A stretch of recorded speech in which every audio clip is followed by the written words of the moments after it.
Hello guys, welcome back to Ansarkari. In our today's interaction, we will be dealing about lecture number 11E and what our topic name is. Firstly, we will deal with Max Weber idea on rationality. Then next we will deal with Weber work on general economic theory. So पहला हमारा जो topic है वो है max weber idea on rationality. तो क्या आप बता सकते हैं कि रेशनैलिटी क्या होता है? यस, तो मैक्स वेबर एक जर्मन सोशियोलॉजिस्ट थे जिन्होंने थ्योरी डेवलप करी ऑन रेशनैलिटीज. उनके हिसाब से रेशनैलिटीज दो तरीके की होती है, formal rationality and substantial rationality. और जो फॉर्मल रेशनैलिटी है उनके हिसाब से वो जो वर्ड्स है उसका वो कीवर्ड क्या है उन्होंने जो उसका नाम दिया, दैट इज जी वैक rational. And then next substantial rationality, he will be talking about वी रेट रेशनल. ओके, सो ये दो उनके कीवर्ड्स थे और वो जर्मन सोशोलॉजिस्ट थे. तो इसी तरीके से हमने प्रीवियस लेक्चर में जब हमने टाइप्स ऑफ अथॉरिटीज डिस्कस किया था तो हमने कार्लबर्ग ने जिस तरीके से रेशनैलिटी के टाइप्स बताए वो हम ऑलरेडी डिस्कस कर चुके हैं. सो आज हम डिस्कस करेंगे about the formal rationality next. So firstly you need to focus कि what is the difference between formal rationality and substantive rationality, कि दोनों में फर्क क्या है. तो क्या आप बता सकते हैं? अगर आप बता सकते हैं तो आप कमेंट सेक्शन में लिख सकते हैं. तो फॉर्मल रेशनैलिटी यानी कि वहां पे कुछ ना कुछ रूल्स एंड रेगुलेशंस होंगे, और दूसरा है हमारे पास सब्सटेंशिव रेशनैलिटी. तो सब्सटेंसिव सोशियोलॉजी जो करता है वो क्या कंसिडर करता है, वो एथिकल प्रिंसिपल्स या फिर ethical implications and humanistic values से वो डील करता है किसी भी सिचुएशन और एक्शन में. वेयर जो फॉर्मल रेशनैलिटी है वो फोकस करेगी आपके साथ साइंटिफिक अप्रोचेस की. और एक डिफरेंस ये भी है कि सब्सटेंसिव में वो एक इंडिविजुअल के आइडियाज को ना लेके एक होलिस्टिक व्यू लेते हैं, यानी कलेक्टिव पर्सपेक्टिव लेते हैं. अकॉर्डिंग टू वेबर हमें कलेक्टिव पर्सपेक्टिव पे ज्यादा फोकस करना चाहिए एज कम्पेयर टू इंडिविजुअलिस्टिक. सो यही दोनों में डिफरेंस है मेनली, और बाकी हम नेक्स्ट डील कर रहे हैं फॉर्मल रेशनैलिटी के साथ.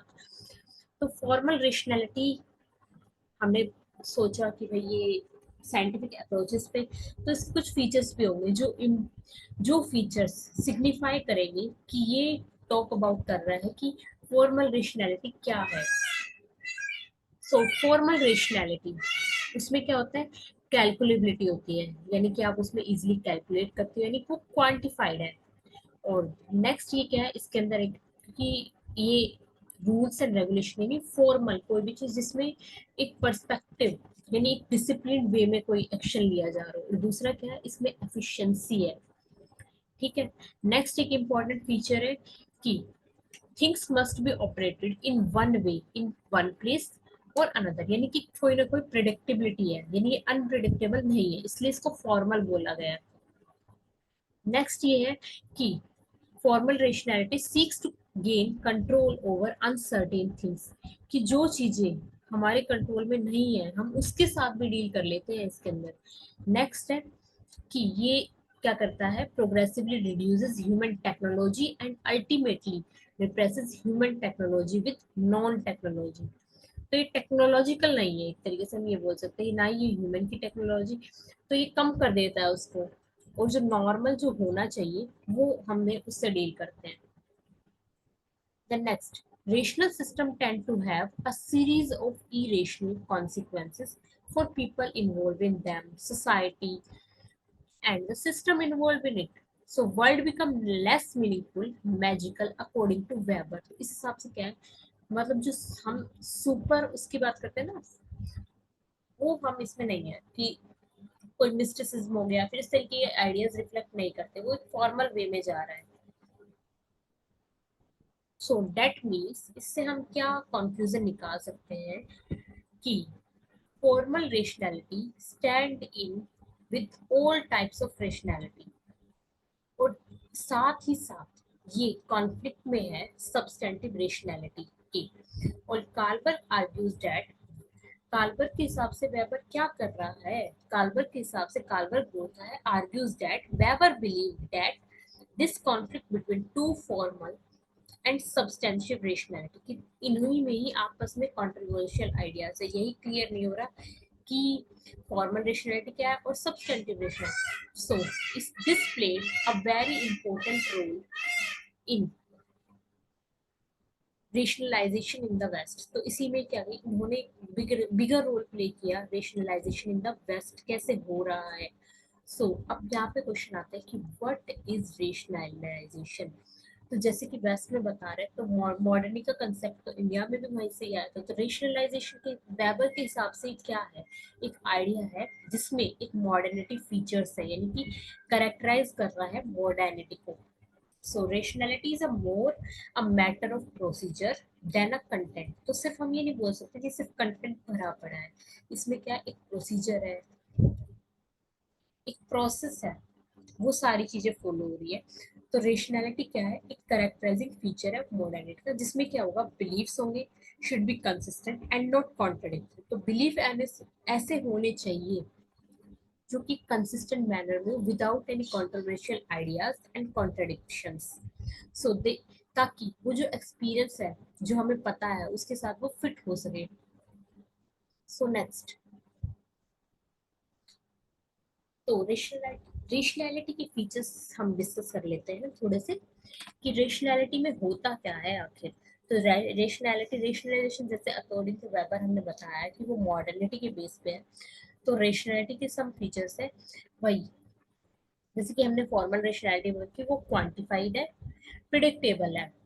सो सेम रेशनैलिटी क्या हो, क्वांटिफिकेशन बेस्ड है, प्रिडिक्टेबिलिटी है, एंड रेगुलरिटी बिकम इम्पोर्टेंट यहाँ पे, यानी कंसिस्टेंसी बहुत ज्यादा जरूरी है, ताकि आइडियाज जो है वो कॉन्ट्रेडिक्ट ना करें। The next is rationalising involves formalisation of laws and organise, जैसे हमें कि इसमें एक रूल्स एंड रेगुलेशन, एक प्रोसीजर होता है। सो वही रेशनैलिटी में रिफ्लेक्ट कर रहा है। The next, rationality as a process of rational. तो रेशनैलिटी एक कीवर्ड है जो कि रेशनलाइजेशन से अंदर से ही निकला है, और वो क्या है, एक सोशल सिस्टम में फिट होता है। Then next, rationality is a mode of inquiry that seeks to discover the reason of a social form of development. The next, prohibiting mysterious, incalculable forces. Weber says Protestantism, capitalism, and bureaucracy are successive form of rationalization.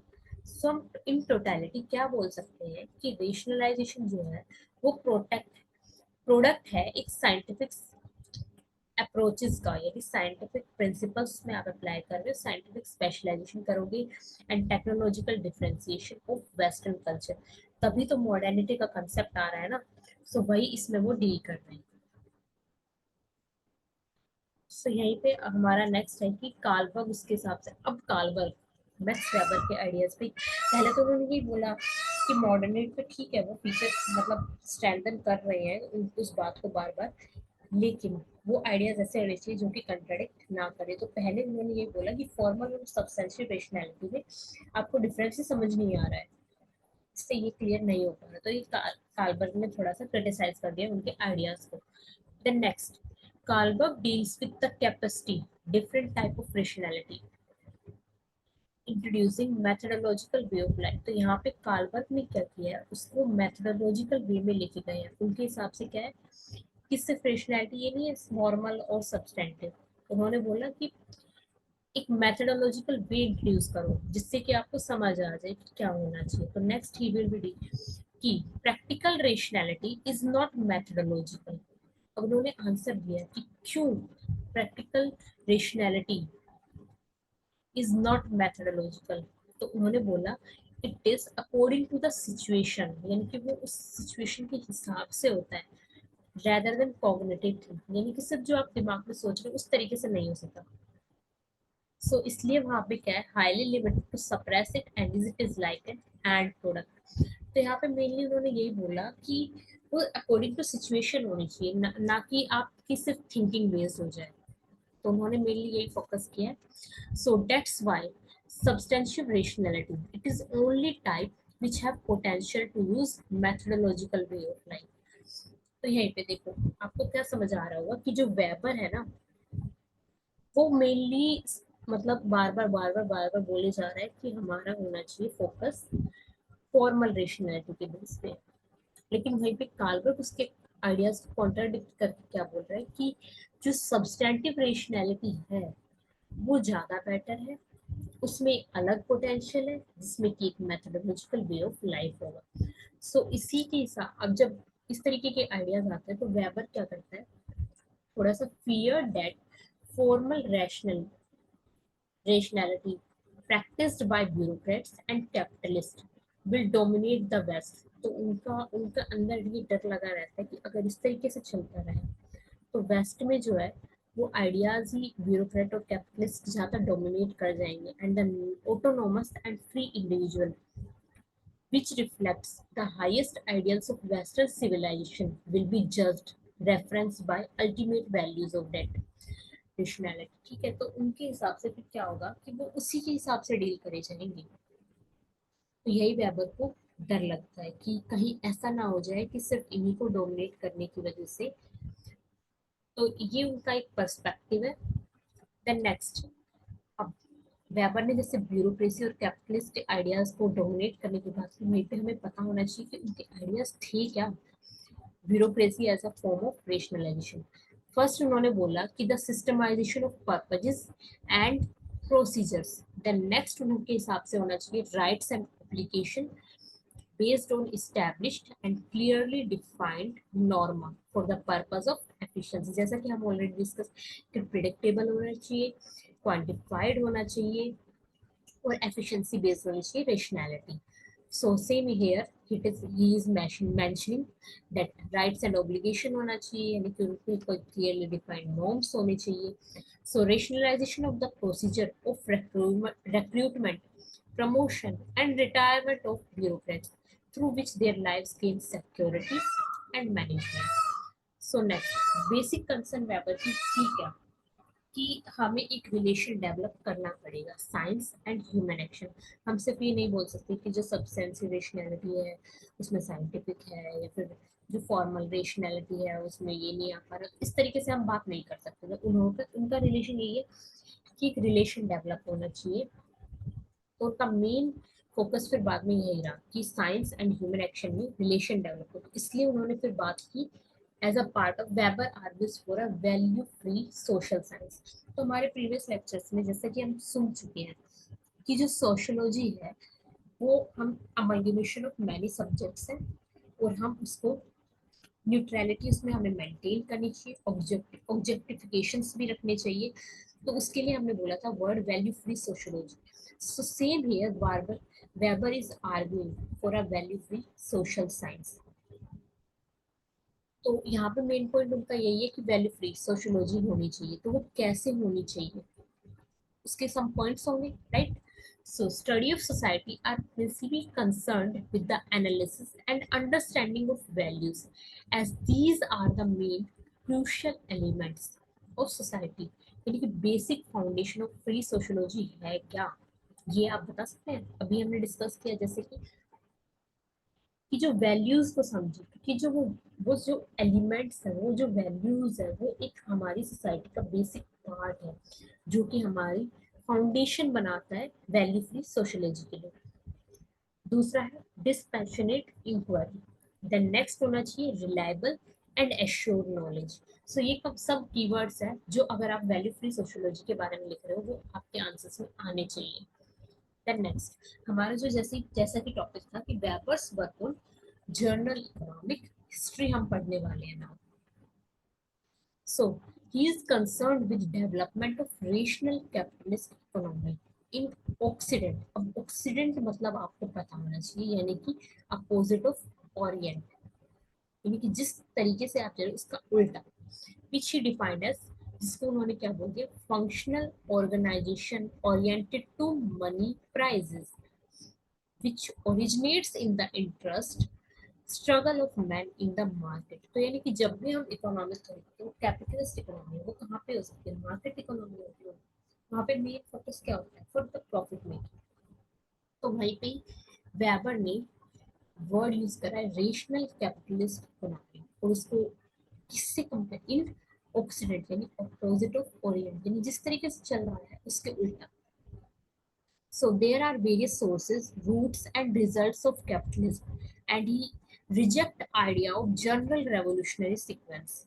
So उन्होंने by this example he will be talking about many traditional and irrational forms के बारे में वो बात करते हैं कि कैसे कैपिटलिस्ट इकोनॉमी के होने से हमारे ट्रेडिशनल एक्शन उस पर इफेक्ट पड़ा. So then moved to capitalism, and then he saw urban development of industry with transformation of raw material, and it is in the direction beyond immediate household use. So जब उन्होंने इस तरीके की मतलब इस पे फोकस करा तो उससे क्या हुआ, उन्होंने देखा कि अलग अलग टाइप के आर्टिजन्स आ रहे हैं और उनके अलग अलग तरीके हैं, उनके अलग अलग रहने का तरीका है, उनके अलग अलग कंजप्शन पैटर्न्स है जो कि, और उसमें क्या है, तो वो किस चीज से कॉन्ट्राडिक्ट करेगा, स्लेवरी से, एंड जो कि कुछ पर्सन्स को तो बेनिफिशियल होगा जबकि दूसरों को वो नहीं होगा. तो यहाँ पे आप पढ़ सकते हैं this head in the rise of free artisans because of more consumption needs, larger market, more purchasing power, and in contrast, slavery become unprofitable because not sustainable by growth of times. तो यहाँ पे क्या हुआ, इस तरीके से slavery का कोई वैल्यू ही नहीं रह गई. सो नाउ यहाँ पे जैसे कि हमने बात की थी आर्टिजन्स अलग अलग तरीके के आ रहे हैं, तो यहाँ पे सेक्शन बन जाता है guild. So guild creation takes place of craft workers specialized in accordance with type of occupation, with internal regulation of work and monopolization against outsiders.